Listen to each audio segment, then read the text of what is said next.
year, 2013, that you've been able to start something new. Now, sometimes what that means is kind of painful. Sometimes we start something new that we didn't really want to start. We start living a life without someone that we always thought would be there, or we start living a life with a diagnosis that we never thought we would have. Sometimes starting something new is not easy, and sometimes it's painful. But what I hope is that you actually are starting something that is exciting. And in this genre of New Year, starting something new, it's often called a New Year's resolution, isn't it? Starting something new. So maybe the new thing that you started has to do with eating healthier or exercising, or maybe it has to do with getting on firmer financial footing. There's all kinds of things that you may be starting new, and today I hope to illuminate using the Scriptures, and I hope that the Scriptures bear witness themselves to the fact that when we start something new, the most important thing to begin with is our identity. Our identity. Now, before I get there, I also want to catch us up, because we started last week in a series where we were walking through the Gospel of Matthew, all the way through, from now until Easter, from birth until resurrection. We want to walk through and see the story of Jesus' life, and I told you, as we won't obviously hit every single verse, so the verses that we miss in between, I want to catch you up on. And last week we saw the wise men that came to visit Jesus. He was about 2 years old or so. The wise men made it to Bethlehem to offer him the gifts that a king would receive, and they go back by another road because Herod has evil intentions.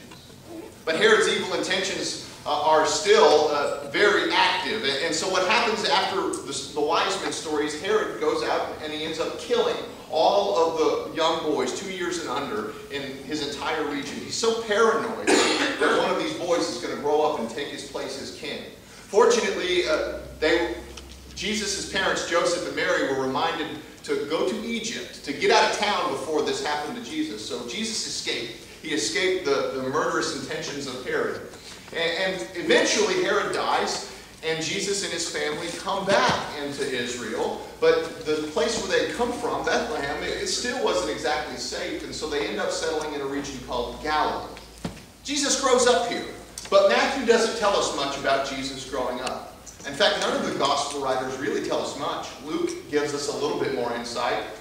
But really, it's a vast period of time, about 30 years, that we have relatively unaccounted for in what happens to Jesus. Why?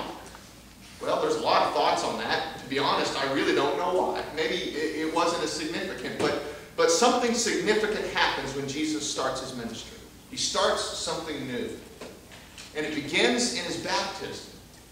We'll see that today. That something new happens here, and it becomes particularly important for the gospel writer to begin here. So let's listen as we read from Matthew's gospel.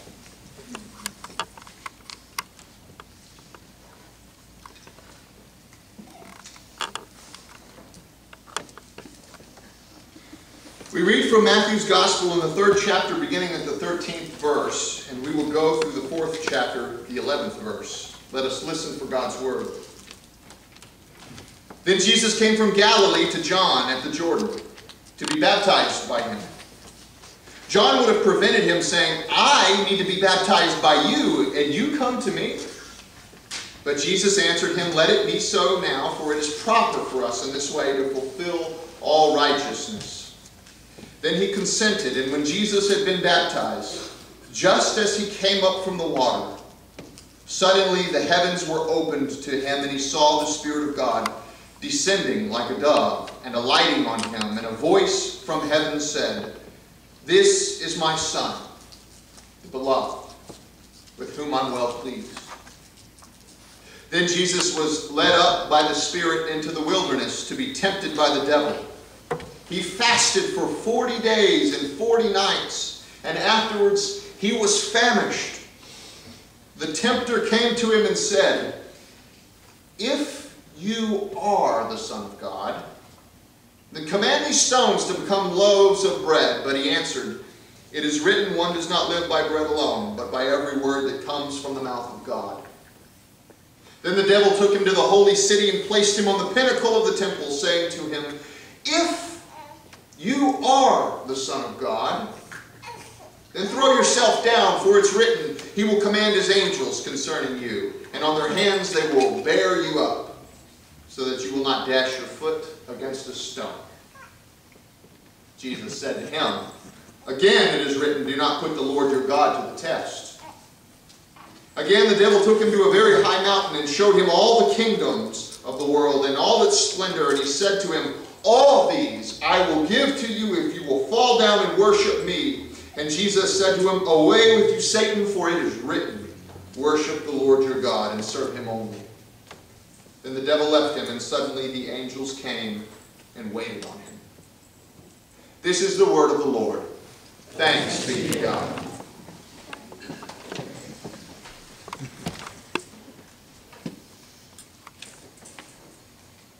When we start something new, we usually start with a plan, don't we? At least I do. You start with a plan. So maybe you have a brand new weight loss plan for 2013. You've got a schedule all lined out and exercises that you do and a diet that you're eating. Or maybe you've got a plan to get on firmer financial footing, a way to, maybe you begin to tithe and begin to save and begin to live on a smaller percentage of what you actually make. Maybe that's your plan. Or maybe, like me, you've begun a Bible reading plan. I'm going to make an attempt to read through the Bible chronologically, and these people come up with these plans that will help you read through in a year, chronologically through the Bible. Kind of interesting, so I'm giving it a shot. It's a plan, at least. We start with a plan. But I'm not sure that starting with a plan is the best place to start. Don't get me wrong, I think plans are good things to have, but I just think maybe there's a better place to start. Wouldn't it have been interesting if Jesus had started with a plan? So he comes up out of the water of the Jordan, and he walks to the shore, and instead of the heavens splitting open and the dove, that scene we're so familiar with, instead he meets with his life coach and his financial planner, and he begins to say, okay, what's this ministry of mine going to look like? Well, you probably need to call some disciples, and then you ought to start teaching them, I think. And then maybe perform a couple miracles, feed some people, give them some wine, and then maybe do some miracles that have to do with nature. Walk on water and calm some storms. Really get them excited about you before you have to start offering the hard teachings. Because those hard teachings are going to put you in opposition to a lot of people. Even the Roman Empire, even the religious leaders. And yeah, I guess that's got to be a part of the plan too. Eventually you'll have to be arrested, Jesus. Oh, and crucifixion, that should be part of the plan, right? Until we reach this grand pinnacle of resurrection. I don't think Jesus had that plan in mind when he came up from those waters. But what we do know Jesus had at the very beginning of his ministry was an identity. First, right off the bat, the heavens came open, and a dove, the Holy Spirit in the form of a dove, came down on him, and we heard this voice. You are my Son, the beloved, with whom I'm well pleased. I wonder if any of you have broken your New Year's resolution yet. I must admit that I have. I see Sean back there. He's broken his too. It's those leftover Christmas cookies that sit by my fridge. I intended to eat healthier this year, but they beckoned to me. They said, you know, John, we taste just as good in 2013 as we did in 2012. And I must admit they did taste just as good in 2013.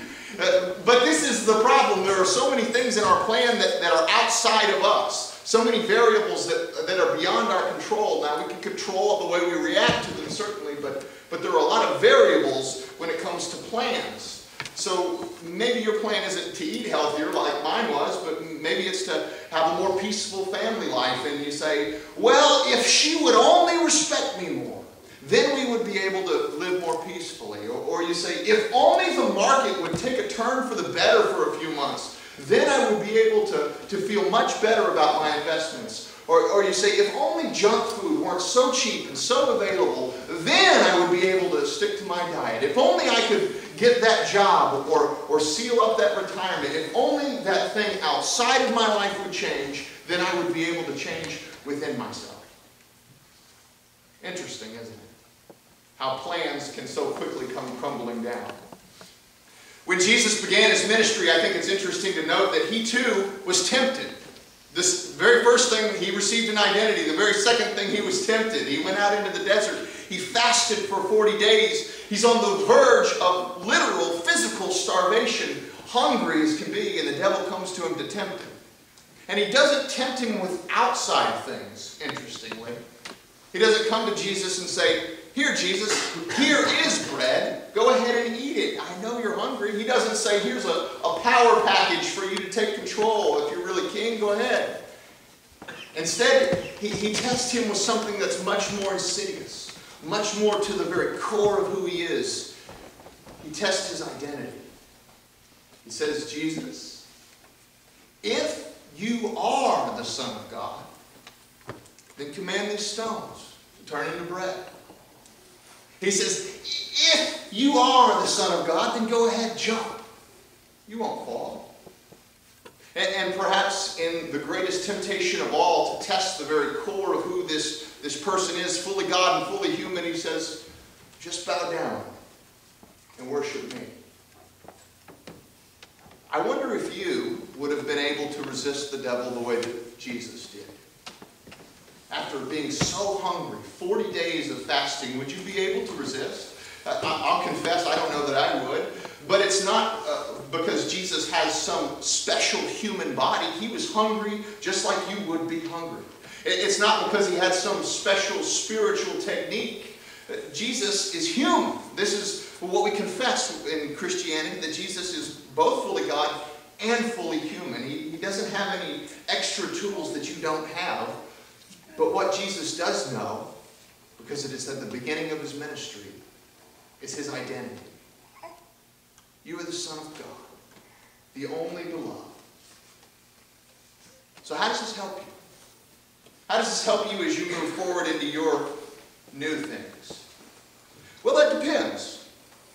If you are at your very core a parent, well then your success or failure will depend on the well-being of your children and their safety and their happiness. Those things will determine how successful or not you are.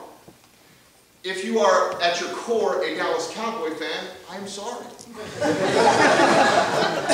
this year has not been a good one for them, has it? And especially if your identity depends on them making the playoffs. It's not such a good thing this year. If you are at your core a provider, then it becomes difficult when you cannot provide for the ones you love. You begin to feel like a failure at that point when you cannot provide. If you are at your core a health person, well then maybe this year your success will be measured by scales and waistlines.